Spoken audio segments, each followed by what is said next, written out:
नमस्कार.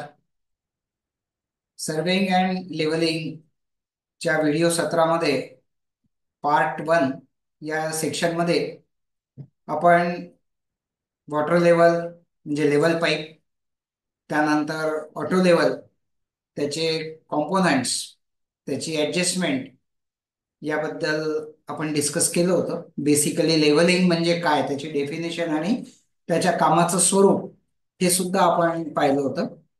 आता या सेकंड पार्टमध्ये आपण आणखीन त्या पुढचा थोडा भाग म्हणजे काही टेक्निकल किंवा सर्वेच्या क्षेत्रातल्या टर्मिनॉलॉजीज, त्याच्यानंतर स्टाफ रीडिंग आणि रिड्यूस्ड लेवल म्हणजे ऍक्च्युअल लेवल ज्याला आपण RL म्हणतो, तो काढण्यासाठी एक सोपा पद्धतीचा चार्ट, अशा गोष्टींचा आपण विचार करून हा लेवलिंग, सर्विंग अँड लेवलिंगचा जो चॅप्टर आहे किंवा जो टॉपिक आहे, तो आज आपण या व्हिडिओ मार्फत पूर्णपणे बघणार आहे.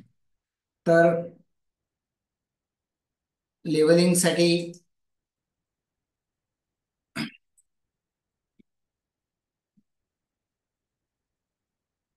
लेवलिंग मध्ये आवश्यक असणाऱ्या या पद्धतीच्या, ज्याला आपण म्हणतो इन्स्ट्रुमेंट, याच्या आपण पार्ट्सची किंवा याचे जे कंट्रोलिंग नॉब्स आहेत, त्याचं फंक्शन काय असतं आणि कशासाठी आपण ते वापरतो, आणि याला मुख्य म्हणजे आपण लेवल करण्यासाठी कशा रीतीने याला आपण सेट करतो याबद्दलची माहिती आपण ऑलरेडी बघितलेली आहे.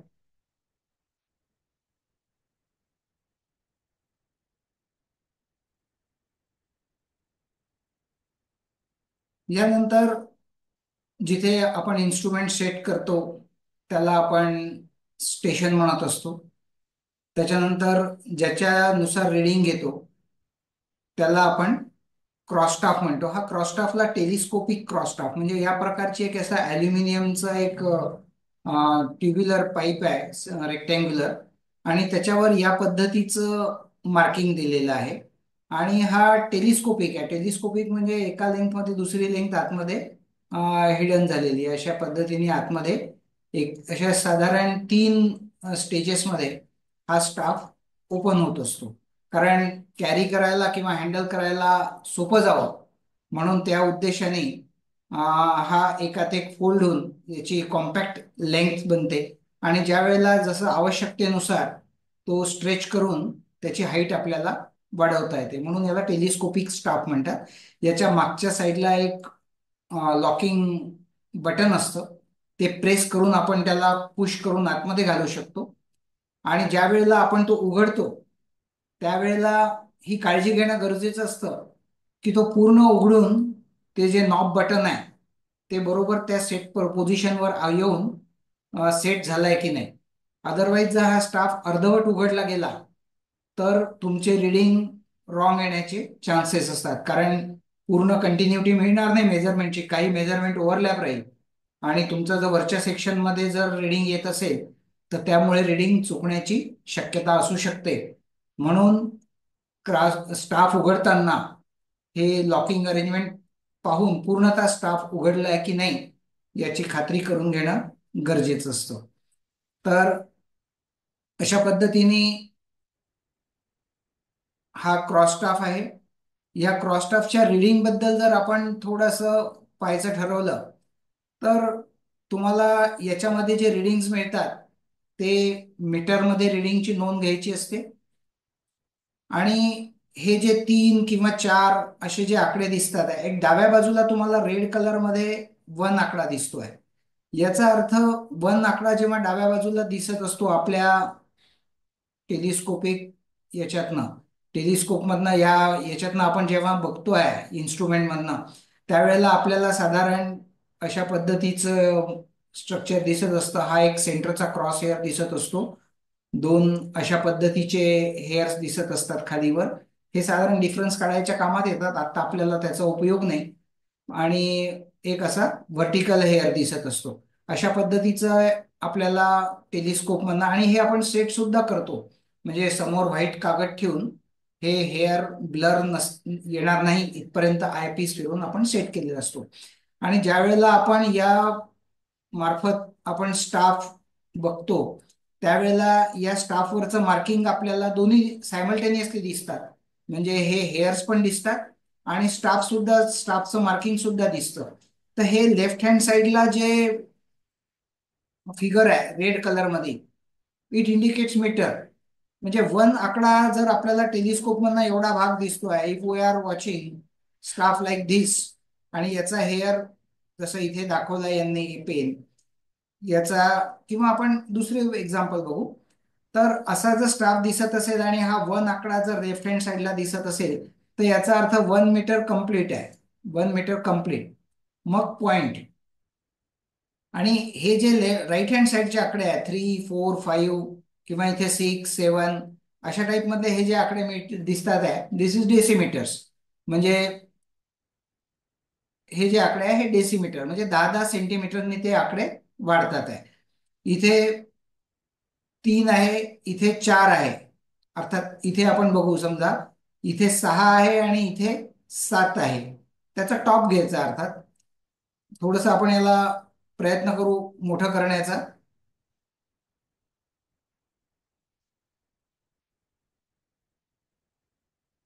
हा.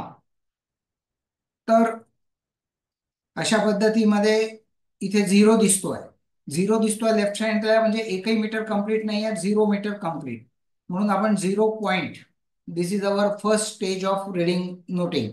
ज्यावेळेला आपल्याला रिडिंग नोट करायचं आहे त्यावेळेला आपण डाव्या बाजूचा लाल आकडा बघू. जसं इथे दिसत आहे की 1 मीटर कंप्लीट झाला आहे, तर आपण 1 पॉइंट लिहू.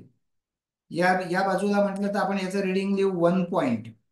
या स्टाफचं जर रिडिंग समजा या ठिकाणी आपला क्रॉस हेअर मॅच होतोय, हा जो सेंटरचा हेअर आहे हा जर या ठिकाणी मॅच होत असेल, तर याचं रिडिंग नोट करताना आपण पहिले तर डाव्या बाजूचा लाल आकडा बघू. That is 0.6. जो डेसिमल फिगर आहे तो डेसिमल फिगर लिहिला जाईल. त्याच्यानंतर हे जे आहे हे सेंटीमीटर्स आहे. This is 5 mm. This is complete 1 centimetre. म्हणजे पांढरा जो भाग आहे हा 5 mm चा आहे आणि काळा जो थिकनेस, म्हणजे त्याची thickness, white thickness 5 mm, black thickness 5 mm. म्हणजे हे दोन्ही मिळून ब्लॅकचा top, this black top to this black top, this is 1 centimetre. तर आपण नोट करताना 0.6, त्याच्यानंतर हे 1 सेंटीमीटर, हे 2 सेंटीमीटर, हे 3 सेंटीमीटर आणि हे 4 सेंटीमीटर. अशा प्रमाणे 0.64 असं रिडिंग याचं मेन्शन करू. म्हणजे जर समजा आपला इथे जर हेअर आला, हा जो टेलिस्कोपचा हेअर आहे हा इथे मॅच होत असला, तर 0.6 डेसिमल, त्याच्यानंतर 1, this is 1, this is 2, black top to black top, this is 3 आणि दिस इज 4. म्हणून 0.64 असं रिडिंग या या बाबतीमध्ये, किंवा हे जर आपला हेअर येत असेल तर अशा रीतीने मेन्शन केलं जातं. त्याच्यानंतर याच्यामध्ये आपण 5 mm पर्यंत आपला लिस्ट काउंट आहे. म्हणजे हे झाले मीटर, हा आकडा मीटरचा आहे. हा जो सेकंड आकडा आहे हा डेसिमीटरचा, म्हणजे 10 सेंटीमीटर. त्याच्यानंतर हा आहे सेंटीमीटरचा आकडा. आणि त्याच्यानंतरचा आकडा जो मिळेल आपल्याला तो मिलीमीटर. आता इथे मिलीमीटर काहीच नाही आहे, 40 इथे टॉपला चाललेलं असल्यामुळे दिस इज 0. तर हा जो शेवटचा आकडा आहे हा मिलीमीटरचा आहे. तर अशा पद्धतीने हे रिडिंग जर नोट करायचं असेल तर आपण ते 0.640 अशा पद्धतीने नोट करू. या केसमध्ये जर समजा तुम्ही पाहाल, बाजूच्या केसमध्ये आपण एक उदाहरण घेऊ. आपल्याला जर समजा आपला क्रॉस हेअर जर समजा या बाजूला इथे या ब्लॅक लाईनच्या बॉटमला इथे आपला क्रॉस हेअर आलेला आहे समजा स्टाफचा, त्या केसमध्ये रिडिंग नोट करायला आपण पहिले कम्प्लीट मीटर पाहू. 1 मीटर कम्प्लीट. त्याच्यानंतर डेसिमीटर्स किती आहे? 3. उजव्या बाजूचा डेसिमीटरचा आकडा. त्याच्यानंतर आपण ब्लॅक टॉप मोजू. 1, 2, 3. 3 पूर्ण झालेले आहे म्हणून ब्लॅक टॉपला 3 झालं. पण इथे जे रिडिंग येत आहे that is bottom of this. थोडस मोठं करून दाखवू शकतो मी तुम्हाला.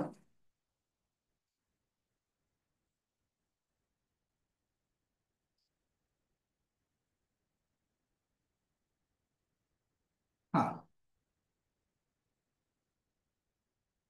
आता जर आपलं रीडिंग या पोझिशनला येत आहे, धिस वन, तर नोट करताना this one complete, this three, 1 2 3, हे थ्री कंप्लीट झाल्या म्हणून आपण तिसऱ्या सेंटीमीटरचा सुद्धा थ्री दिला. पण आपलं रीडिंग कुठे आहे? हे 5 mm आणखीन वर आहे, म्हणजे पूर्ण सेंटीमीटर झाला नाही आहे, 5 mm झाले आहे. म्हणून लास्ट आकडा जो आहे तो चा 5, म्हणून याचं रीडिंग येईल 1.335, जे की अशा पद्धतीने याचं रीडिंग 0.64 आपण पाहिलं. तर अशा पद्धतीने पहिले रेड फिगर मीटरचा डाव्या बाजूचा, त्याच्यानंतर डेसिमीटरचा फिगर, त्याच्यानंतर कंप्लीट सेंटीमीटर किती झाले आहे black top to black top, आणि त्याच्यानंतर जर समजा ब्लॅक टॉपच्या बॉटमला असेल तर we will add 5 mm for it, आणि जर नसेल तर मग दॅट इज 0. अशा पद्धतीने आपण रीडिंग नोट करत असतो. These readings are always in metre, म्हणजे हे जे फिगर्स इंडिकेट करतात हे मीटर आहे. This is staff reading. याला आपण मीटर वगैरे किंवा अशा पद्धतीत काही लिहित नाही, that is obvious, but it is A staff reading mention in this pattern. या पद्धतीने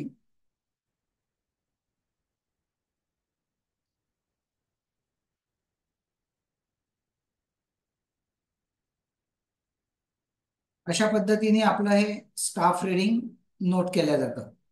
त्यानंतर आपण काही टेक्निकल टर्म्स बद्दल डिस्कस करू.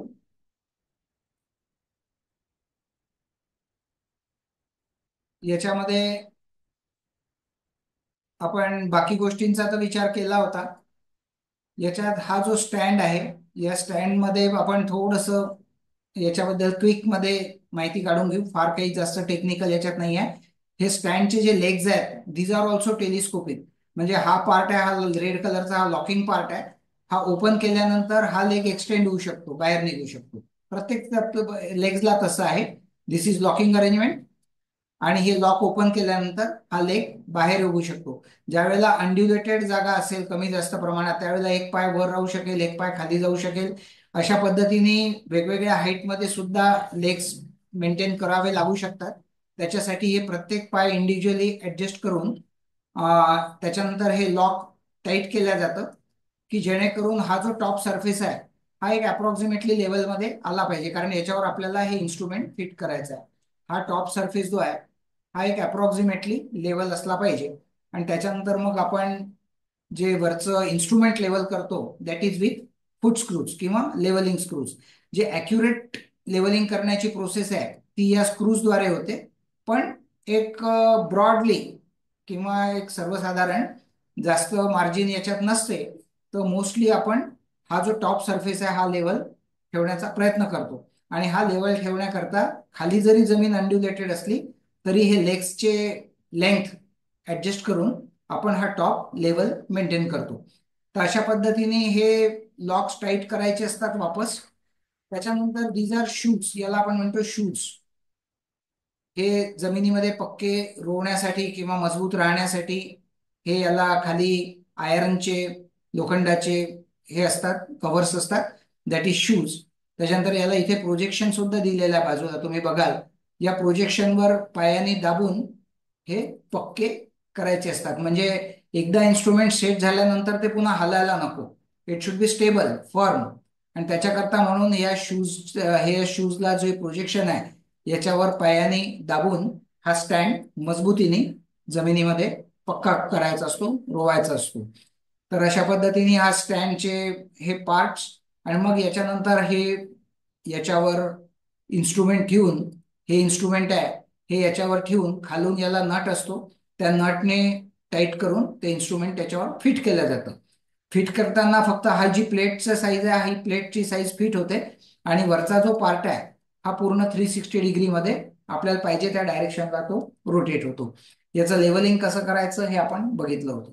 So this is all about equipment, instrument, त्याचं ट्रायपॉड स्टँड, स्टाफ, त्याचे रिडिंग कसे घ्यायचे हे आपण बघितलं. आणि याचा आपण मेन पर्पज सुरुवातीला बघितला होता की what for this level purpose are use. आता आपण थोडंसं एक टेक्निकल टर्म्स बद्दल माहिती करून घेऊ, काही टेक्निकल टर्म्स बद्दल, आणि त्याच्यानंतर मग आपण ऍक्च्युअल आर एल म्हणजे काय, हाऊ टू कॅल्क्युलेट इट, आणि त्याचं फंडामेंटल वर्किंग कसं असतं त्याबद्दल बघू. सो थोडं टेक्निकल टर्म मध्ये आपण गेलो तर तुम्हाला लेवलिंगच्या प्रोसेसमध्ये किंवा सर्वेइंग मध्ये या पद्धतीचे या पद्धतीचे काही टर्म्स पाहायला मिळतील. So that is BM. BM म्हणजे बेंचमार्क. बेंचमार्क म्हणजे काय असतं? बेंचमार्क म्हणजे एनी परमनंट ऑब्जेक्ट, किंवा आपण जेव्हा लेवल काढतोय त्यावेळेला आपल्याला एक कुठला तरी रेफरन्स पक्का पॉइंट लागतो.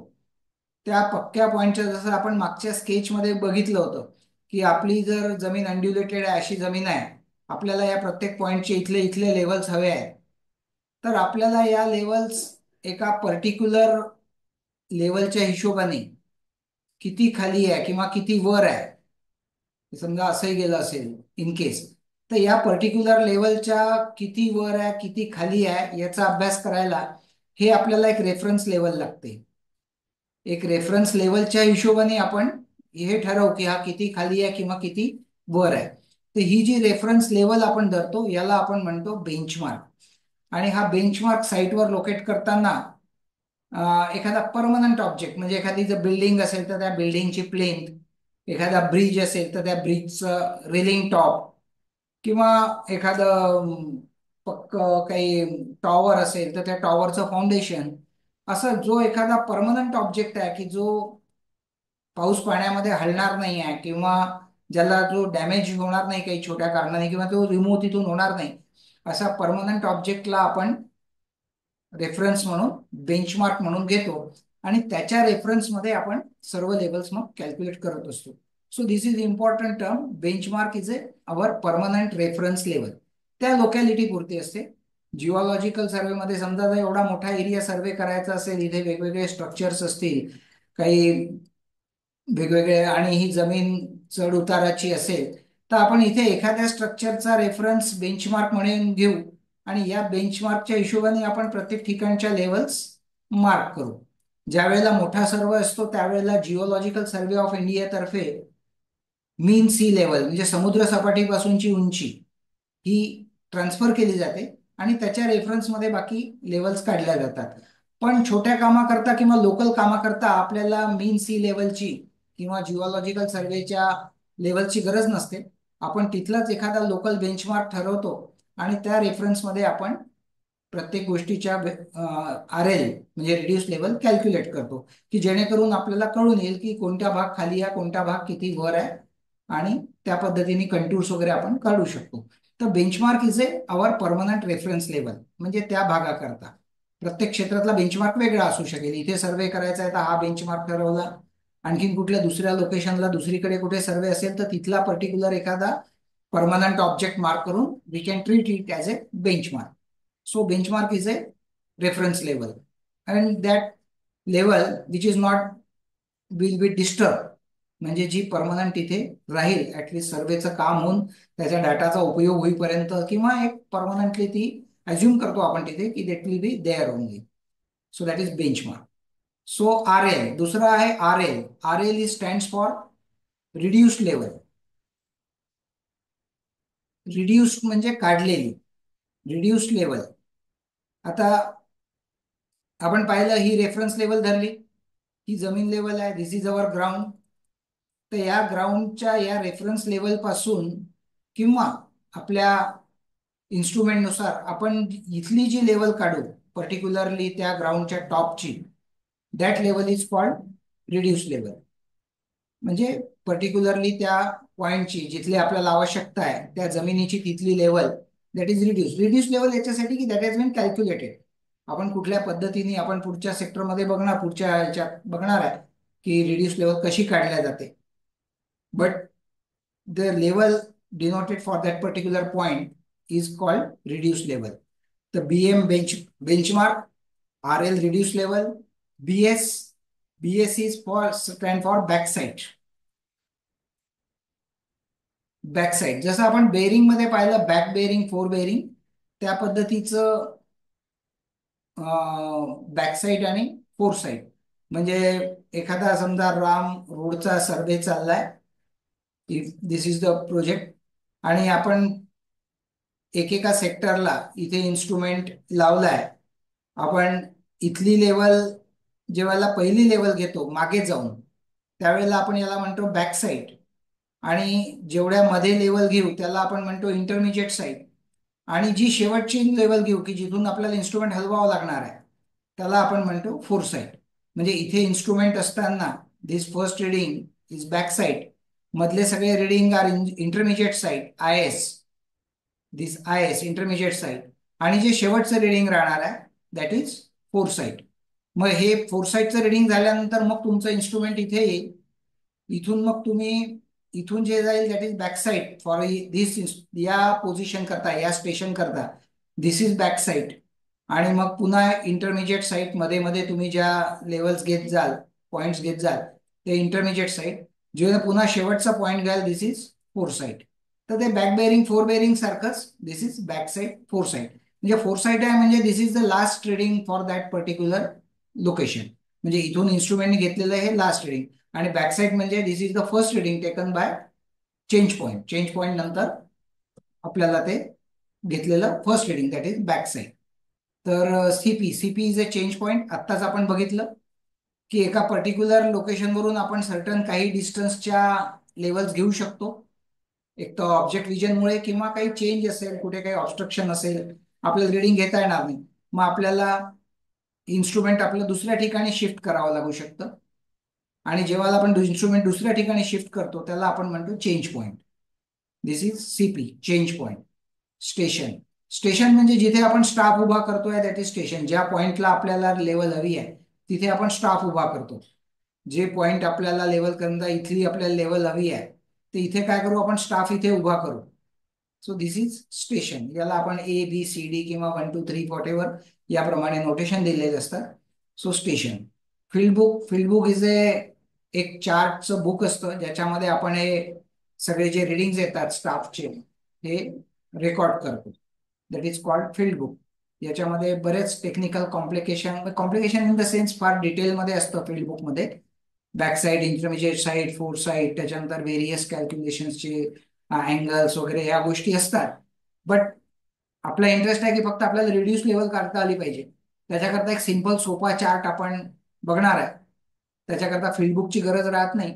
You can prepare a small chart your self and you can record the readings so that RL will be calculated for that particular points. तर अशा पद्धतीने हे टर्मिनॉलॉजीज BM, RL, BS, IS, FS, CP, station, field book, हे समजा तुम्ही लक्षात ठेवू शकता, समजू शकता. आणि हे शब्द तुमच्या पाहण्यात आले किंवा वाचण्यात आले तर तुम्हाला काही त्याचं आश्चर्य वाटणार नाही. तुम्हाला माहिती राहील BM म्हणजे बेंचमार्क आहे. बेंचमार्क म्हणजे एक परमनंट ठरवलेली लेवल, फिक्स लेवल.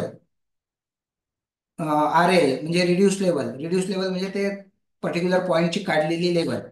हे तुम्हाला माहिती असलं तर तुम्ही त्याच्याबद्दल इझिली डील करू शकता. सर अशा पद्धतीने आपण या टेक्निकल टर्मिनॉलॉजीज मध्ये बघितलं. आता आपण जो पार्ट बघणार आहे that is actual calculation of reduce level. की रिड्यूस लेवल आपण म्हणतोय पण ती कशा पद्धतीने काढली जाते. आपण जे सुरुवातीला प्रिन्सिपल एक चेक केलं लेवलचं, त्याच बेसिसवर, त्याच धर्तीवर आधारित आपण ही फिगर बनवली आहे. आणि अकॉर्डिंगली आता आपण बघणार आहे की आपण प्रत्येक पॉइंटचे रिड्यूस लेवल कसे काढू शकतो. फॉर एक्झाम्पल आता या पद्धतीचा जमिनीचा प्रोफाईल आहे. This is the profile of land. आणि this is the permanent object. हा ऑब्जेक्ट आहे, कुठला एक फाउंडेशन आहे किंवा असं आहे जे की एक फिक्स आहे. तर आपण याला ट्रीट करतोय this level. This level we treat as a benchmark. आपण याला बेंचमार्क म्हणून ट्रीट करतो कारण आपण पाहिलं की बेंचमार्क आपल्याला आवश्यक आहे. आता आपल्याला point A, point B, point C, station D, point म्हणण्यापेक्षा आपण स्टेशन म्हणू. Station D, station E, station F, एवढ्या ठिकाणच्या आपल्याला लेवल्स हव्या आहेत. ज्याला आपण म्हणतो लेवल्स हव्या आहेत म्हणजे आपल्याला रिड्यूस लेवल कॅल्क्युलेट करायचे आहे. म्हणजे आपल्याला कळेल की याच्यामध्ये किती अंड्युलेशन आहे, काय पद्धतीने याचं खालीवर चढ उतार किती आहे आणि एका पॉइंट टू दुसऱ्या पॉइंटमध्ये किती फरक आहे, या गोष्टींचा आपल्याला विचार करता येईल. तर आपल्याला या जर लेवल्स काढायचे असतील तर नॅचरली आपल्याला एक बेंचमार्क ठरवावा लागेल. त्याच्यानंतर आपण इथे इन्स्ट्रुमेंट अशा रीतीने उभं करू की ज्यातून आपल्याला सर्व पॉइंट्स दिसतील. आता इथे ठीक आहे, थोडे पॉइंट्स आहेत, मॅक्झिमम पॉइंट दिसतील असं आपण म्हणू. इन्स्ट्रुमेंट आपण अशा ठिकाणी सेट करू की जिथून आपल्याला मॅक्झिमम पॉइंट्सचं रिडिंग घेता येईल. आता आपण इथे इन्स्ट्रुमेंट सेट केलं. पहिल्यांदा इन्स्ट्रुमेंट सेट केल्यानंतर पहिली प्रोसेस आहे स्टँड पक्का केला. शूजवर आपण हे करून जेवढी आवश्यक लेंथ आहे, इथे पाहिलं तर या लेगची लेंथ कमी आली आहे, इथे लेंथ जास्त आली आहे. अकॉर्डिंगली आपण लेंथ सेट करून शूजवर प्रेस करून आपण हा स्टँड पक्का केला की जेणेकरून हा जो याचा बॉटमचा सरफेस आहे हा अप्रॉक्सिमेटली लेवलमध्ये राहील. अप्रॉक्सिमेटली लेवलमध्ये राहिल्यानंतर मग आपण हे इन्स्ट्रुमेंट सेट केलं, इन्स्ट्रुमेंट फिक्स केलं. त्याच्यानंतर आपण याची लेवलिंगची प्रोसेस पाहिली आहे, त्याच्याप्रमाणे आपण हे इन्स्ट्रुमेंट लेवल केलं. आता लेवल केल्यानंतर काय होता, इथला जो बबल आहे हा बबल एकदम सेंटरला आहे, पूर्ण सेंटरला. आपण ते इन्स्ट्रुमेंट कसंही रोटेट केलं तरी पण बबल हलत नाहीये, बबल सेंटरला आहे. याचा अर्थ ते इन्स्ट्रुमेंट लेवल आहे. याचा अर्थ जेव्हा आपण इकडून इकडे बघतोय, याला आपण म्हणतो तर आपली एक दृष्टीची एक लाईन तयार होते, याला आपली विजनची लाईन तयार होते. याला म्हणतो आपण लाईन ऑफ कॉलिमेशन. जी एक, कारण इथून आपण एका साईडनी बघतोय तर आपली एक दृष्टीची विजनची एक रे तयार होणार, एक लाईन तयार होते. कारण याच्या मधून जेव्हा आपलं विजन पास होतं, so it is through a straight line. आणि केव्हाही दृष्टी जी जाते ती किंवा light travels in one straight line, तो कधी असा डिफ्लेक्ट होऊन असा जात नाही. सो जेव्हा ही लाईन फॉर्म होते आहे तर ही लाईन इन्स्ट्रुमेंट ज्या वेळेला लेवल केलेला आहे त्यावेळेला ही एका लेवलमध्ये आहे. This is understood. म्हणजे जर समजा आपण पाण्याची वॉटर लेवल लावली तर इथली जी पाण्याची लेवल राहील तीच इथली पाण्याची लेवल पण राहील. म्हणजे इमॅजिनरी लाईन, आपल्याकडे ऍक्च्युअल नाही आहे ती, पण लेवल असल्यामुळे जी विजन मध्ये फिरते आहे, आपण पूर्ण 360 डिग्री मध्ये जे बघतोय ते एका हॉरिझॉन्टल लेवलला बघतोय, असा याचा अर्थ. आता ही विजनची हॉरिझॉन्टल लाईन आपल्याकडे तयार झाली.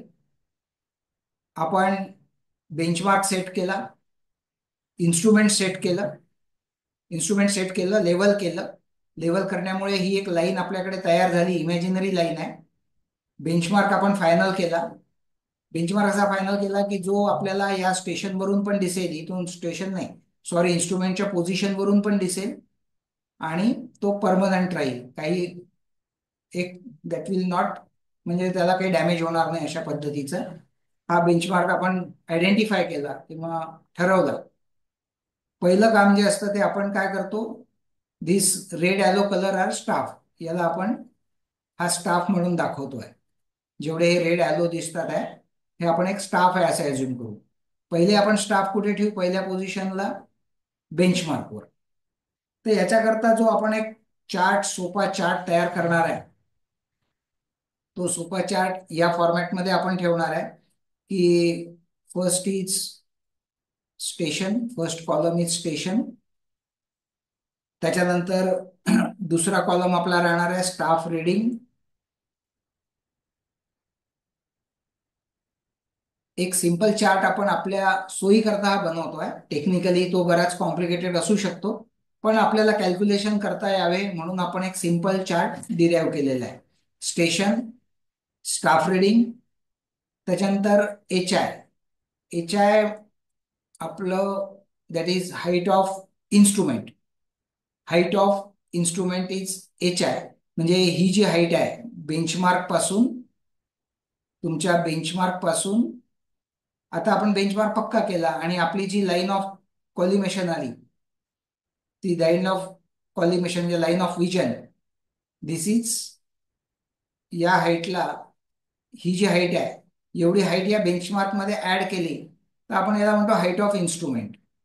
तर ही हाईट ऑफ इन्स्ट्रुमेंट किती येणार आहे याची एक लेवल आपण डिफाईन करणार, that is height of instrument. आणि नंतरचा कॉलम आहे आर ए. आणि एक शेवटी आपण एक कॉलम ऍड करू शकतो, रिमार्क्स. तर अशा पद्धतीचा एक सिंपल चार्ट आपण मेंटेन करू शकतो रिड्यूस लेवल काढायला. तर जसं पाहिलं की पहिले आपल्याला सुरुवात करायची आहे बेंचमार्क पासून, म्हणजे स्टाफ आपण कुठे ठेवतो आहे बेंचमार्कवर. म्हणून स्टेशनमध्ये आपण लिहिणार benchmark. Our station is benchmark. बेंचमार्कवर स्टाफ ठेवला, या इन्स्ट्रुमेंट मधनं इथे रिडिंग घेतलं. समजा अज्युम करा की हे 1 मीटर रिडिंग इथे मिळालं. जी आपली लाईन आहे ती बरोबर 1 मीटरवर आपण सिंपल फिगर घेतोय. कॅल्क्युलेशन आपल्याला समजावे म्हणून किंवा लक्षात यावे म्हणून राऊंड फिगर्स घेतोय. समजा इथे बेंचमार्कवर आपल्याला स्टाफचं रिडिंग 1 मीटर मिळालं. तर आपण इथे मेन्शन करणार की staff reading is 1 metre, 1.000. Generally 3 digit मध्ये आपण पर्यंत 5 पर्यंत घेऊ शकतो, म्हणून 3 डिजिट मध्ये हे रिडिंग रेकॉर्ड करतो आपण. 1.000 दिस इज स्टाफ रिडिंग. आता हाईट ऑफ इन्स्ट्रुमेंट कसं काढायचं? तर ही जी बेंचमार्कची आर एल आहे, ही बेंचमार्कची आर एल आपण लोकल याच्यामध्ये 100 अज्युम करत असतो. R L is 100 for benchmark. आता बेंचमार्कची आर एल जर 100 आहे, तर याची किती होईल?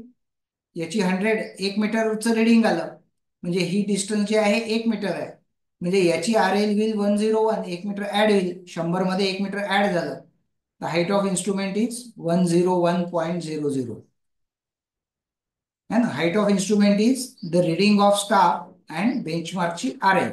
बेंचमार्कची आर एल आपण 100 अज्युम करतो प्रत्येक ठिकाणी. कुठेही कोणतं काम असेल तर आपण बेंचमार्क 100 अज्युम करतो, आणि त्याच्यावर 1 मीटर रिडिंग आलं म्हणून याची आर एल जी आहे हाईट ऑफ इन्स्ट्रुमेंट, त्याची आर एल आली 100. हाईट ऑफ इन्स्ट्रुमेंट आली 101 plus this 1 metre, that is 101. तर बेंचमार्कची आर एल तर 100 आलीच आहे. आता आपल्याला ए पॉइंटचं आर एल हवी आहे. we are want to calculate the RL of point A. The station is point A. Point A वर स्टाफ ठेवला. आता हा ए पॉइंट याच्यापेक्षा बराच खाली दिसतोय. इथे आपण रिडिंग घेतलं. आता रिडिंग इथे स्टाफ ठेवल्यानंतर खाली लोकेशन असल्यामुळे स्टाफचं रिडिंग नक्कीच जास्त येईल. या जागापेक्षा ही जागा खाली आहे, त्याच्यामुळे हे रिडिंग वाढणार आहे. दिस रिडिंग विल बी इन्क्रीज. तर याचं रिडिंग आलं 1.5. स्टाफ रिडिंग आलं 1.50.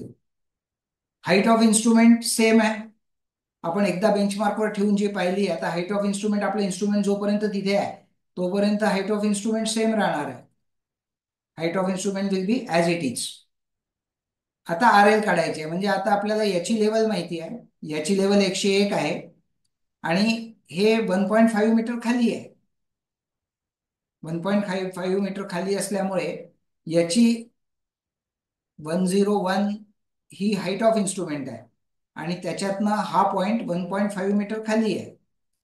याचा अर्थ जो आपली इथली आर एल येईल दॅट इज 99.50. या लेवलमधनं हे रिडिंग आपण मायनस करू. 1.5 जो रिडिंग आलाय ते आपण या लेवलमधनं मायनस केलं, तर this will be R L of this 101 minus 1.5. So 99.5 will be the R L of point A. Similarly अशाच पद्धतीने आपण बी पॉइंटवर स्टाफ ठेवू. बी पॉइंटवर स्टाफ ठेवल्यानंतर तुम्हाला हा बी पॉइंट आणखीन खाली गेलाय, त्याच्यामुळे याचं रिडिंग आणखीन जास्त येईल. इथे 1.5 रिडिंग आलं, इथे आणखीन जास्त रिडिंग येईल. समजा ते 2.5 आलं, तर आपण स्टाफ रिडिंग लिहिणार 2.5. ही जी हाईट ऑफ इन्स्ट्रुमेंट आहे ही कॉन्स्टंट आहे. जोपर्यंत आपलं मशीन तिथेच राहणार आहे तोपर्यंत ही लेवल बदलणार नाही. बेंचमार्कही बदलत नाही आहे, आपलं इन्स्ट्रुमेंटही हटत नाही आहे. म्हणून ही जी लेवल आहे 101 ची ही कॉन्स्टंट राहणार आहे जोपर्यंत मशीन तिथे आहे. So 101 is the height of instrument, आणि त्याच्यातनं हे रिडिंग आलं आहे 2.5. म्हणजे हे जर याच्यातनं मायनस केलं 101 minus 2.5, it is come as 98.5. म्हणजे बी पॉइंटची आर एल आली 98.5. ए पॉइंटची आर एल आली 99.5. अशा पद्धतीने प्रत्येक रिडिंग हे आपण 101 मधनं मायनस करत जाणार. 101 मधनं हे रिडिंग मायनस केलं, ही आर एल मिळाली. 101 मधनं हे रिडिंग मायनस केलं, ही आर एल मिळाली. तसंच पॉइंट सी च्या संदर्भात 2 मीटर रिडिंग आहे, 101 आहे, तर याची आर एल येईल 99. तर अशा पद्धतीने प्रत्येक पॉइंटची आर एल, समजा पॉइंट एफ आहे, आता या पद्धतीने काढत गेलो पॉइंट एफ. पॉइंट एफ ला रिडिंग मिळालं, खूप पुष्कळ वर आहे ही जागा, तर स्टाफ पुष्कळ वर गेला. आपल्याला इथे फारच थोड्या अंतराचं रिडिंग मिळालं. समजा ते रिडिंग आलं पॉइंट 3. हे रिडिंग आलं एफ पॉइंट वर, स्टेशन एफ वर पॉइंट 3 आलं. आपली हाईट ऑफ इन्स्ट्रुमेंट कॉन्स्टंट आहे. या हाईट ऑफ इन्स्ट्रुमेंट मधनं ज्या वेळेला हे मायनस होईल, तर आपल्याला ही आर एल मिळेल, दॅट इज 100.7. म्हणजे पॉइंट एफ ची जी आर एल आहे ती 100.7 आहे, 100.70. तर अशा पद्धतीने ए बी सी डी इथल्या आर एल आपण काढू शकतो प्रत्येक स्टेशनच्या. तुम्ही याच्यामध्ये बघाल की जी फिगर मोठी ती लेवल वरती, सगळ्यात उंच लेवल मी जर विचारलं सगळ्यात हायएस्ट लेवल कोणती आहे, 100.7 ही सगळ्यात टॉपमोस्ट लेवल आहे. सगळ्यात डाऊनमोस्ट लेवल कोणती, खड्ड्यातली लेवल कोणती, डाऊनमोस्ट 98.5 ही सगळ्यात लहान आहे. म्हणजे फिगर लहान म्हणजे ती खाली गेलेली जागा आहे, फिगर मोठी ती उंचावरची जागा आहे. आता अशा प्रकारे आपण या दोन याच्यातला डिफरन्स किती आहे, पॉइंट एफ आणि पॉइंट सी मध्ये डिफरन्स किती आहे, 100.7 मायनस 98.5 म्हणजे 1.8. 1.8चा जे काय असेल, 100.7 मायनस 98, 1.2 आहे, 1.2चा डिफरन्स आहे. तर अशा पद्धतीने आपण प्रत्येक पॉइंट टू पॉइंट डिस्कस करू शकतो, किंवा त्याचा आपण अंदाज घेऊ शकतो कोणता पॉइंट किती खाली आहे कोणता वर आहे. एखादी आपल्याला पाईपलाईन टाकायची आहे स्लोपिंग मध्ये, इकडून इकडे आपल्याला स्लोप हवा आहे, समजा काही ड्रेनेजची पाईपलाईन आहे आणि आपल्याला ती ड्रेनेजची पाईप टाकायला आपण त्याची लेवल ठरवू शकतो, की आपण ती कुठल्या लेवलला टाकलं तर किती आपल्याला कट करावं लागेल, किंवा इन रोडच्या अलाइनमेंटसाठी नंबर ऑफ, त्याचं काय काम पडू शकतं ही गोष्ट वेगळी. पण याच्यामध्ये प्रत्येक पॉइंटचे आर एल काढल्यानंतर आपल्याला त्या रिड्यूस लेवलवरून we can work out the data accordingly. So this is about R L. या सोप्या चार्टवरून तुमच्या लक्षात आलं असेल आणि आर एलचा अर्थही कळला असेल. तुम्ही एक गोष्ट लक्षात ठेवू शकता की फिगर मोठी म्हणजे जमीन वरती, फिगर लहान म्हणजे जमीन खालती. अकॉर्डिंगली इंडिव्हिज्युअल कंपॅरिझन होऊ शकतं, जमिनीचा स्लोप कोणीकडे आहे कळू शकतं.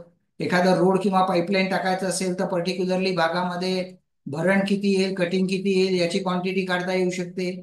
These are the various purpose of this levelling survey. तर एक ब्रॉडली, खूप टेक्निकल डिटेलमध्ये न जाता आपण एक प्रिन्सिपली या सगळ्या टेक्निकल टर्मिनॉलॉजी समजून घेतल्या आणि त्याच्यानुसार आर एल कशा काढल्या जातात याच्याबद्दल आपण शिकलो. अशा पद्धतीचे चार्ट्स वगैरे, आता तर तुमची ऑनलाईन एक्झाम असल्यामुळे तुम्हाला काही फिगर्स येऊन, अशा चार्ट मधल्या फिगर्स येऊन आर एल कॅल्क्युलेट वगैरे करायला येऊ शकते, किंवा ऑप्शनल याच्यामध्ये तुम्हाला ते एमसीक्यू मध्ये प्रॉब्लेम्स येऊ शकतात. बट फंडामेंटली तुम्हाला आता हे लक्षात आलं असेल.